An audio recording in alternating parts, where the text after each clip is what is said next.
Tollywood top హీరోల తీరు ఇప్పుడు పరిశ్రమ వర్గాల్లో హాట్ టాపిక్గా మారింది. ఈ ఉగాది రోజు 2 సినిమాలు ప్రేక్షకుల ముందుకు వచ్చిన సంగతి తెలిసిందే.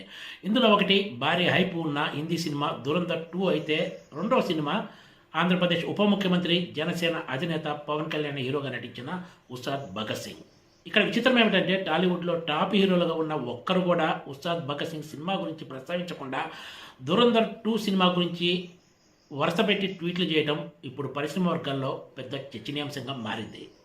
'ఉస్తాద్ భగత్ సింగ్', 'దురంధర్ 2' సినిమాలు ఒకే రోజు విడుదలైనా కూడా టాలీవుడ్లో టాప్ హీరోలుగా ఉన్న వాళ్ళెవరూ కనీసం 'ఉస్తాద్ భగత్ సింగ్' గురించి ప్రస్తావించకుండా 'దురంధర్ 2' పైనే ప్రశంసల వర్షం కురిపించారు. ముఖ్యంగా 'దురంధర్ 2' దర్శకుడు ఆదిత్య ధర్తో పాటు హీరో రణవీర్ సింగ్ నటనపై ప్రశంసలు కురిపిస్తూ ఈ సినిమాను అద్భుతంగా తెరకెక్కించారంటూ ఈ హీరోలు ట్వీట్స్ చేశారు. ఇందులో అల్లు అర్జున్, ఎన్టీఆర్, మహేష్ బాబు, విజయ్ దేవరకొండలు ఉన్నారు. అందరికంటే ముందు వివాదాస్పద దర్శకుడు రామ్ గోపాల్ వర్మ 'దురంధర్ 2' పొగడ్తలతోటి ట్వీట్ చేసిన సంగతి తెలిసిందే. ఆయన ముఖ్యంగా దర్శకుడు ఆదిత్య ధర్ మూవీ టేకింగ్ స్టైల్ను ప్రశంసించారు. 'దురంధర్' సినిమా విడుదలైన సమయంలో కూడా దర్శకుడు రామ్ గోపాల్ వర్మ ఆయనపై ప్రశంసల వర్షం కురిపించిన సంగతి తెలిసిందే. భారతీయ సినిమా టేకింగ్ స్టైల్నే ఆదిత్య ధర్ మార్చారంటూ కూడా రామ్ గోపాల్ వర్మ ప్రస్తావించారు.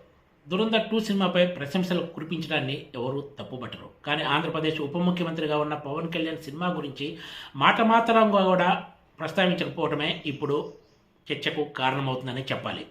పవన్ కళ్యాణ్ ఆంధ్రప్రదేశ్ ఉప ముఖ్యమంత్రిగా ఉన్నారు. ఆంధ్రప్రదేశ్లో జనసేనకు చెందిన మంత్రి కందుల దుర్గేషే సినిమాటోగ్రఫీ శాఖను కూడా చూస్తున్నారు. రేపు అల్లు అర్జున్, ఎన్టీఆర్, మహేష్ బాబులు, విజయ్ దేవరకొండలు కూడా తమ కొత్త సినిమాల కోసం ఆంధ్రప్రదేశ్లో రేట్ల పెంపు కోసం వెళ్తే పవన్ కళ్యాణ్ దగ్గరకు, లేదంటే జనసేనకు చెందిన కందులు దుర్గేష్ దగ్గరికే వెళ్లాల్సి ఉంటుంది.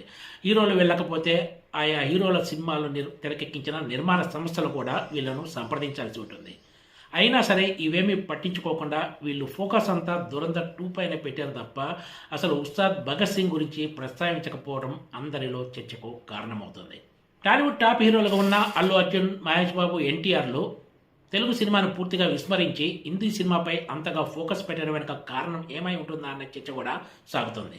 గురువారం నాడు ప్రేక్షకుల ముందుకు వచ్చిన 'దురంధర్ 2'కు హిట్ టాక్ రాగా పవన్ కళ్యాణ్ హీరోగా నటించిన 'ఉస్తాద్ భగత్ సింగ్' విషయంలో ఎక్కువ శాతం నెగిటివ్ రివ్యూలే వచ్చాయి. Pawan Kalyan one man show ఉన్నా కూడా కథలో దమ్ము లేకపోవడంతో ఈ సినిమాకు పెద్దగా ప్రేక్షకుల నుంచి ప్రశంసలు దక్కలేదని చెప్పాలి. కారణాలు ఏమైనా కూడా హిందీ సినిమా గురించి మాట్లాడిన హీరోలు సొంత భాషకి చెందిన సినిమాను పూర్తిగా విస్మరించడం సరికాదంటూ టాలీవుడ్కు చెందిన ఒక ప్రముఖ నిర్మాత వ్యాఖ్యానించారు. 'ఉస్తాద్ భగత్ సింగ్' విషయంలో కూడా వీళ్ళు స్పందించి ఉంటే వాళ్ళ గౌరవం మరింత పెరిగి ఉండేదన్నారు. టాలీవుడ్ టాప్ హీరోల్లో ఎక్కువ శాతం 'దురంధర్ 2' విషయంలో ట్వీట్స్ వేయటం వెనుక రాజకీయ కారణాలు ఉన్నాయనే చర్చ కూడా సాగుతోంది. ఇదే ప్రచారం టాలీవుడ్ వర్గాల్లో పెద్ద ఎత్తున ఉంది. 'దురంధర్ 2' సినిమాకు హైప్ తేవటం వెనక కూడా అంతా ఒక ప్రణాళిక ప్రకారమే సాగిందని చెప్తున్నారు. ఏదేమైనా కూడా టాలీవుడ్ టాప్ హీరోలు 'దురంధర్ 2', 'ఉస్తాద్ భగత్ సింగ్' విషయంలో చూపించిన తేడా ఇప్పుడు హాట్ టాపిక్గా మారింది. Please subscribe TGTV.